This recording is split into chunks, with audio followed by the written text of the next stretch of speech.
지금 이 순간에도 당신 가슴속 깊은 곳에서 지글지글 타오르고 있는 그 시커먼 불덩이의 정체가 무엇인지 아십니까?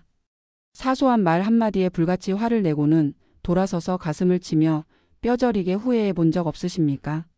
아무 일도 없었던 듯 웃어넘길 수 있는 일인 줄 알면서도 막상 그 순간이 되면 억누를 수 없이 치밀어 오르는 분노 앞에서 나 자신이 한없이 낯설게 느껴졌던 경험 한 번쯤은 다들 있으실 겁니다. 사랑하는 여러분, 오늘 하루도 내 마음대로 되지 않는 팍팍한 현실 속에서 치밀어 오르는 화를 꾹꾹 누르느라 참으로 고생 많으셨습니다. 버스 안에서 새치기 하는 사람, 아무렇지 않게 상처 주는 말을 내뱉는 가족, 내 노력을 알아주지 않는 세상. 오늘 하루에도 그런 순간들이 얼마나 많았습니까? 가슴속에서 울컥울컥 뭔가가 차오르는데 어른이니까 나이가 있으니까 참아야 하니까 하며 억지로 꾹꾹 눌러 담았던 그 감정들. 그것들이 지금 어디로 갔을 것 같으십니까? 사라지지 않았습니다. 그것들은 당신 가슴속 깊은 곳에 차곡차곡 쌓이고 있습니다. 나이가 들면 호르몬 탓인지 아니면 그동안 억울하게 참고 살아온 세월 때문인지 시도 때도 없이 감정이 널뛰곤 합니다. 젊었을 때는 넘어갔던 말들이 이제는 왜 이렇게 비수처럼 꽂히는지. 별것 아닌 일에도 눈물이 핑 돌고 사소한 무시에도 가슴이 쿵 내려앉는 일이 잦아집니다. 의사들은 호르몬의 변화라고 말하지만 그것만이 전부가 아닙니다. 수십 년을 살아오며 내 감정보다 남의 눈치를 먼저 살피고 하고 싶은 말을 삼키고 울고 싶어도 꾹 참아왔던 그 세월이 이제야 한꺼번에 몸 밖으로 터져 나오려 하는 것입니다. 자식이나 배우자가 무심코 던진 말 한마디에 서운함이 폭발하고 별것 아닌 일에도 훅 치밀어 오르는 화를 주체하지 못해 결국 가장 가까운 사람에게 큰 상처를 주고 맙니다. 그리고 그 상처를 주는 순간 이미 그 상처는 상대방보다 나 자신에게 더 깊이 남습니다. 내가 왜 그랬을까? 그 말을 안 했어야 했는데. 내가 왜 이 모양일까? 돌아서는 발걸음마다 자책이 따라붙습니다. 사랑하는 사람을 아프게 했다는 죄책감이 하루 종일 발목을 잡습니다. 밤이 되면 낮에 냈던 짜증이 후회되어 이불을 뒤집어쓰고 뜬 눈으로 밤을 새우는 일이 허다하죠. 고요한 밤은 오히려 더 잔인합니다. 낮 동안에는 바쁘다는 이유로 외면했던 후회와 자책이 사방에서 밀려옵니다. 눈을 감아도 아까 내가 했던 말이 귀에 생생하고 상대방의 상처받은 표정이 눈꺼풀 위에 그대로 펼쳐집니다. 이렇게 또 한 밤을 하얗게 지새웁니다. 이런 밤들이 쌓이고 쌓이면 몸도 마음도 서서히 무너져 갑니다. 평생을 참고 희생해온 우리의 가슴속에는 다 타버린 연탄재처럼 시커먼 화병이라는 커다란 돌덩이가 자리 잡고 있습니다. 한국에만 있다는 이 독특한 병, 화병. 서양 의학은 오랫동안 이 병을 이해하지 못했습니다. 하지만 이것은 분명히 실제하는 병입니다. 가슴이 답답하고 이유 없이 눈물이 나고 뭔가 치밀어 올라 숨이 막히는 느낌. 화병을 연구하는 한 정신건강의학과 교수는 이렇게 말했습니다. 화병은 개인의 나약함이 아니라 수십 년간 감정을 억압해온 삶의 흔적입니다. 이 화병은 건강을 갉아먹고 남은 노후를 지옥으로 만드는 가장 무서운 마음의 병입니다. 그런데 여기서 중요한 것이 있습니다. 이 화병 반드시 치유될 수 있습니다. 그리고 그 열쇠는 놀랍게도 2500년 전 한 사람이 이미 알고 있었습니다. 지금부터 그 이야기를 함께 나눠보겠습니다.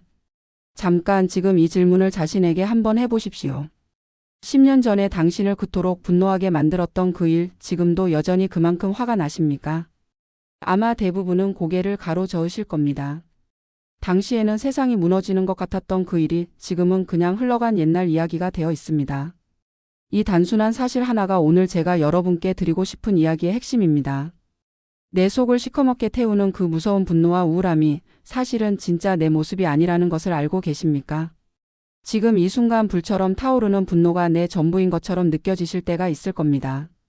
나는 화를 잘 내는 사람이야. 나는 감정 조절이 안 되는 사람이야. 나는 원래 이런 사람이야 하며 분노를 마치 자신의 정체성처럼 여기게 됩니다.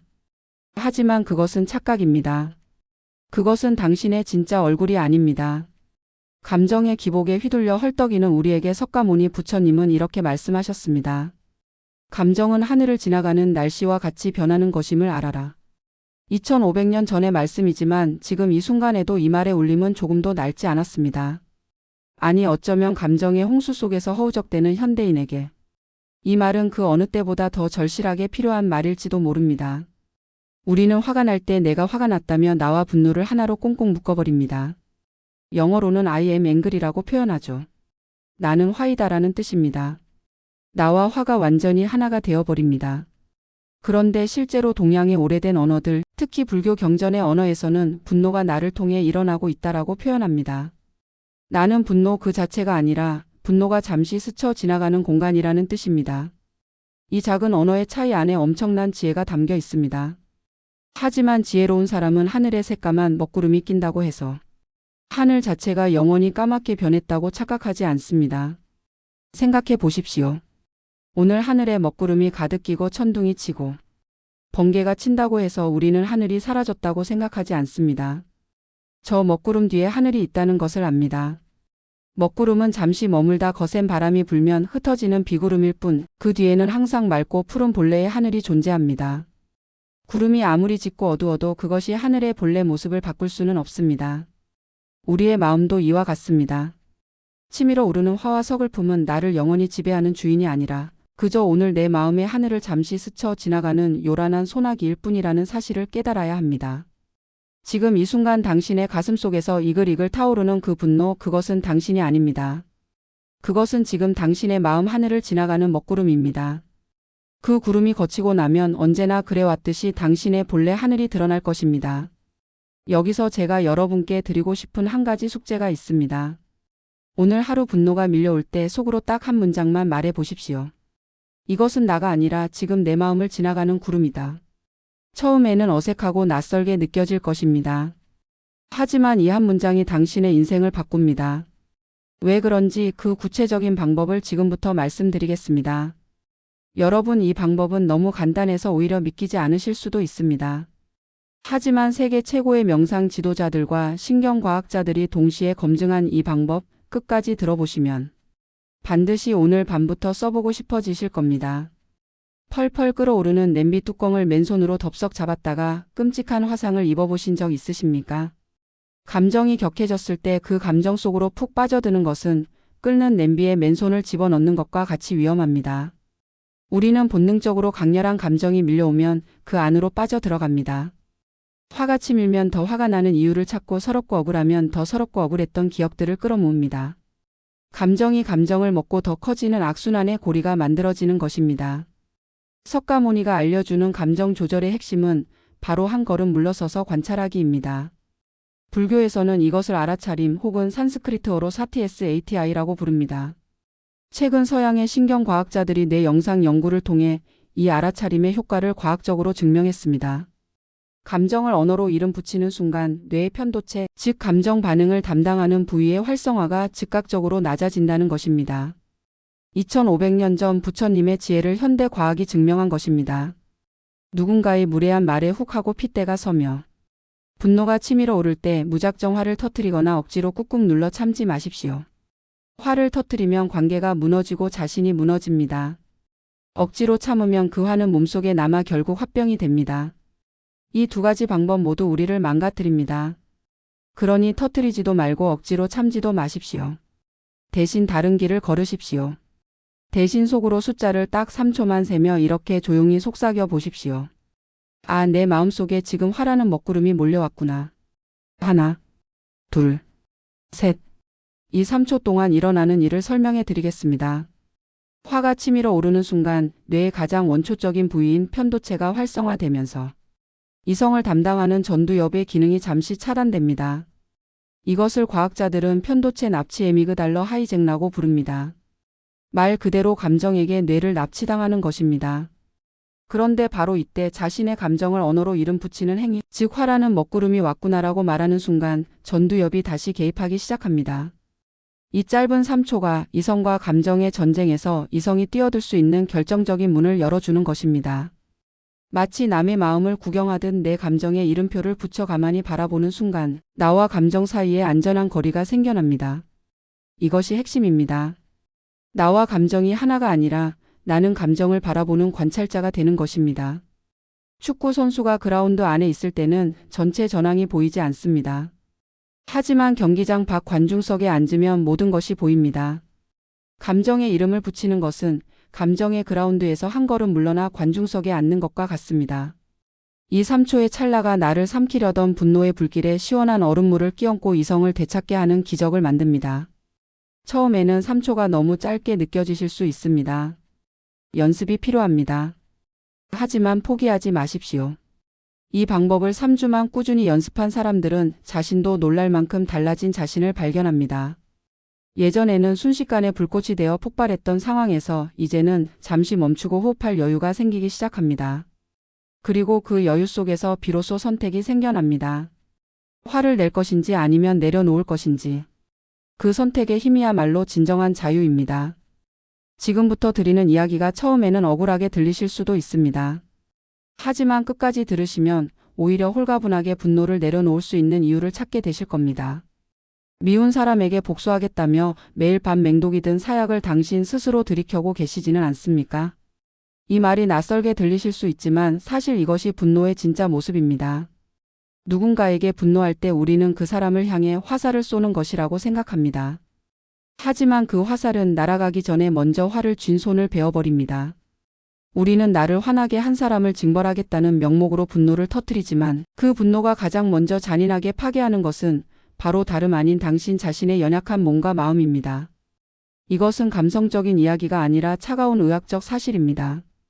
분노가 치밀어 오를 때 우리 몸에서는 코르티솔과 아드레날린이라는 스트레스 호르몬이 급격하게 분비됩니다. 이 호르몬들은 심장 박동을 높이고 혈압을 올리며 혈관을 수축시킵니다. 이 상태가 반복되면 고혈압, 심장질환, 뇌졸중의 위험이 현저히 높아집니다. 만성적인 분노는 면역 체계도 약화시켜 각종 염증 질환에 취약하게 만들며 수면의 질을 떨어뜨려 몸 전체의 회복력을 갉아먹습니다. 불교에서는 화를 내는 것을 내 마음에 스스로 불을 지르는 행위라고 강력하게 경고합니다.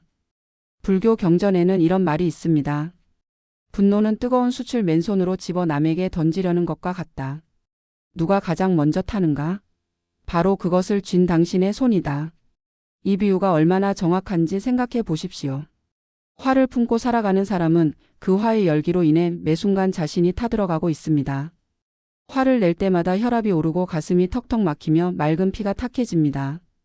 당신을 화나게 한 그 사람은 정작 편안하게 텔레비전을 보며 웃고 있는데 왜 당신 혼자 씩씩대며 내 소중한 수명을 깎아먹고 계십니까? 이것이 분노의 가장 잔인한 아이러니입니다. 우리는 상대방을 벌주기 위해 화를 냅니다. 하지만 상대방은 우리가 얼마나 화가 났는지 아랑곳하지 않을 때가 많습니다. 심지어 우리가 분노하고 있다는 사실조차 모르는 경우도 있습니다. 그 사람은 맛있게 밥 먹고 편안히 잠들었는데 우리만 밤새 이불 속에서 씩씩대며 혈압을 올리고 있는 것입니다. 타인의 어리석은 말 한마디 때문에 내 마음의 평화를 팽개치는 것은 남이 버린 쓰레기를 내 방 한가운데 애지중지 모셔두고 악취에 괴로워하는 것만큼이나 바보 같고 억울한 자의 행위입니다. 생각해 보십시오. 길을 가다 누군가가 쓰레기를 던졌습니다. 그것을 소중히 집어들고 집으로 가져와 거실 한가운데 놓고 이틀이고 사흘이고 그 악취를 맡으며 살겠습니까? 하지만 우리는 지금 분노와 함께 그렇게 하고 있습니다. 누군가의 무심한 말 한마디를 가슴 깊이 품고 그 상처와 분노를 며칠이고 달이고 때로는 몇 년이고 끌어안고 삽니다. 자, 그렇다면 이제 어떻게 해야 할까요? 용서해야 하는 걸까요? 잊어야 하는 걸까요? 꼭 그래야만 하는 것은 아닙니다. 용서는 쉬운 일이 아니고 억지로 하는 용서는 오히려 독이 됩니다. 하지만 한 가지만큼은 분명합니다. 그 분노를 내려놓는 것은 그 사람을 위한 것이 아니라 바로 나 자신을 위한 것이라는 사실을. 분노를 내려놓는 것은 패배가 아닙니다. 그것은 내 소중한 몸과 마음을 지키는 가장 용감하고 현명한 선택입니다. 한번 솔직하게 생각해 보십시오. 지금까지 살아오면서 욱하는 감정을 이기지 못해 내뱉었던 그 말들, 그것이 과연 내가 진정으로 원했던 말들이었습니까? 그깟 스쳐 지나가는 기분 하나 때문에 평생을 공들여 쌓아온 소중한 인간관계와 당신의 우아한 품격을 하루아침에 무너뜨리시겠습니까?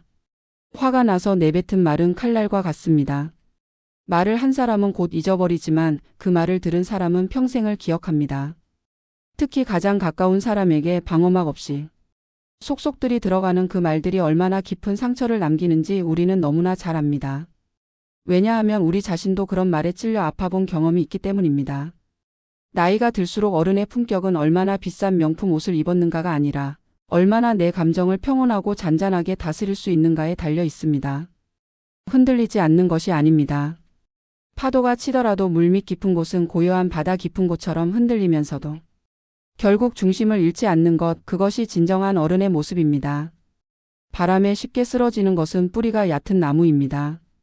깊게 뿌리 내린 나무는 거센 바람에 가지가 흔들려도 결코 쓰러지지 않습니다. 감정의 노예가 되어 욱하는 성질을 이기지 못하면 곁에 있던 가족과 친구들은 상처를 받고 하나둘씩 고개를 저으며 떠나가 결국 철저히 고립된 쓸쓸한 노년을 맞이하게 됩니다. 노년의 가장 큰 비극은 가난이나 아픔이 아닙니다.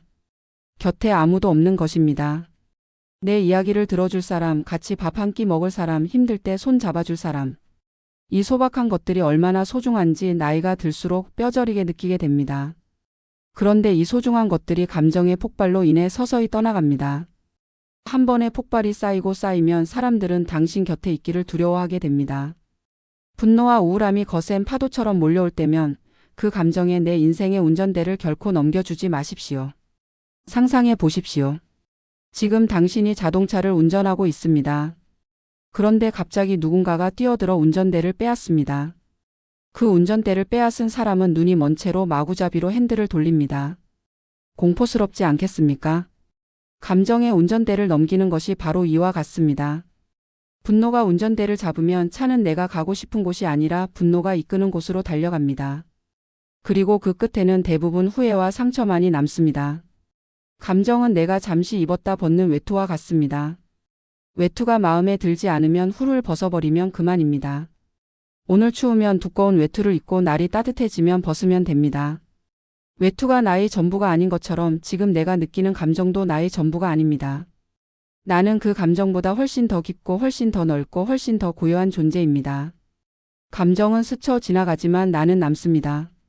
내 감정의 주인이 되어 평정심을 유지하는 사람만이 타인에게 휘둘리지 않고 굳건하게 남은 인생을 걸어갈 수 있습니다. 여기서 말하는 평정심은 감정이 없는 상태가 아닙니다. 기쁨도 느끼고 슬픔도 느끼고 화도 납니다. 하지만 그 감정들에 휩쓸리지 않습니다. 파도 위에서 서핑하는 사람처럼 파도를 타면서도 결코 파도에 먹히지 않습니다. 이것이 진정한 평정심입니다. 그리고 이 평정심은 선택받은 사람에게만 주어지는 능력이 아닙니다. 연습하는 사람 누구에게나 열려있는 문입니다. 오늘 밤 당신의 핏대를 세우게 하고 가슴을 치게 만들었던 그 지긋지긋한 화를 시원한 밤바람에 모두 날려보내시지 않겠습니까? 사랑하는 여러분, 오늘 하루도 내 마음대로 되지 않는 세상과 부딪히며 끓어오르는 속을 다스리느라 참으로 애 많이 쓰셨습니다. 돌아보면 오늘 하루도 얼마나 많은 것들을 참고 견디셨습니까? 아무도 알아주지 않아도 묵묵히 버텨온 그 시간들, 속으로 얼마나 많이 우셨습니까? 그 눈물이 쌓이고 쌓여 가슴속에 단단한 돌덩이가 된 것을 그 누가 다 헤아릴 수 있을까요? 남몰래 눈물 삼키며 사느라 가슴에 딱딱하게 맺힌 그 억울한 화병을 그 누가 다 알아줄 수 있을까요? 세상은 강한 척해야 한다고, 어른은 울면 안 된다고, 아프다는 말을 함부로 해서는 안 된다고 가르쳐 왔습니다. 그래서 우리는 웃는 얼굴 뒤에 눈물을 숨기고 괜찮다는 말 뒤에 절규를 감추며 살아왔습니다. 그 억울함을, 그 서러움을, 그 외로움을 오늘 이 자리에서만큼은 부끄럼 없이 인정해 주십시오. 당신이 아프다는 것, 당신이 지쳤다는 것, 그것은 약한 것이 아닙니다. 그토록 오랫동안 버텨왔다는 증거입니다. 하지만 오늘 밤만큼은 당신을 괴롭혔던 그 모든 분노와 짜증이 그저 지나가는 한여름의 짧은 소나기였다고 가볍게 미소 지어 보십시오. 아주 잠깐만, 딱 한 번만 숨을 깊이 들이쉬고 내쉬면서 생각해 보십시오. 지금 가슴속에 가득 찬 그 화와 억울함, 그것이 10년 후에도 지금처럼 타오르고 있을까요? 아마 아닐 것입니다. 그것은 지나갑니다. 반드시 지나갑니다. 모든 소나기는 결국 그칩니다. 그것이 이 세상의 이치입니다. 먹구름이 거치고 나면 반드시 눈부신 달빛이 세상을 비추듯 당신의 마음 밑바닥에도 원래의 고결하고 맑은 평온함이 고스란히 숨어 있습니다. 당신이 분노하고 지쳐있는 이 순간에도 당신의 마음 가장 깊은 곳에는 어지러운 세상에 흔들리지 않는 고요함이 있습니다. 마치 아무리 거센 파도가 쳐도 바다 깊은 곳은 언제나 고요한 것처럼 그 고요함이 당신의 본래 모습입니다. 분노와 상처가 당신의 전부가 아닙니다. 그 밑에 훨씬 더 크고 아름다운 당신이 있습니다. 이제는 욱하고 치밀어 오르는 감정을 3초의 미소로 녹여내는 향기로운 어른이 되시길 바랍니다. 오늘 이 이야기를 들으셨다면 내일부터 딱 한 가지만 해보십시오. 화가 치밀어 오르는 그 순간 하나, 둘, 셋을 세면서 조용히 속삭여 보십시오. 이것은 지나가는 구름이다. 나는 저 구름 너머 하늘이다. 이 3초가 당신의 하루를 바꾸고 그 하루가 모이면 당신의 남은 인생이 바뀝니다. 오늘 밤은 가슴을 짓누르던 돌덩이를 모두 내려놓고 세상에서 가장 시원하고 고요한 마음으로 달콤한 단잠에 빠지시기를 깊이 기도합니다. 그리고 이 이야기가 오늘 밤 당신의 마음에 작은 위로가 되었다면 저희 채널 인생의 마지막 수업을 기억해 주십시오. 저희 채널은 거창한 성공 이야기를 하지 않습니다. 살아오며 미처 듣지 못했던 말, 지금이 되어서야 비로소 이해되는 인생의 문장들을 조용히 전해드리는 곳입니다. 혼자 있는 밤 마음이 복잡하고 무거울 때, 아무도 몰라줘도 열심히 살아온 내 자신에게 따뜻한 말 한마디가 필요할 때, 그때 생각나는 채널이 되고 싶습니다. 인생의 마지막 수업은 끝을 이야기하는 채널이 아닙니다. 지금 이 순간의 삶을 조금 더 따뜻하게, 조금 더 가볍게 걸어가기 위한 수업을 함께하는 곳입니다. 구독 버튼 하나가 당신의 밤을 조금 더 따뜻하게 만들어 드릴 수 있다면 그것으로 저희는 충분히 행복합니다. 오늘 밤도 당신의 하루를 진심으로 수고로웠다고 전하고 싶습니다.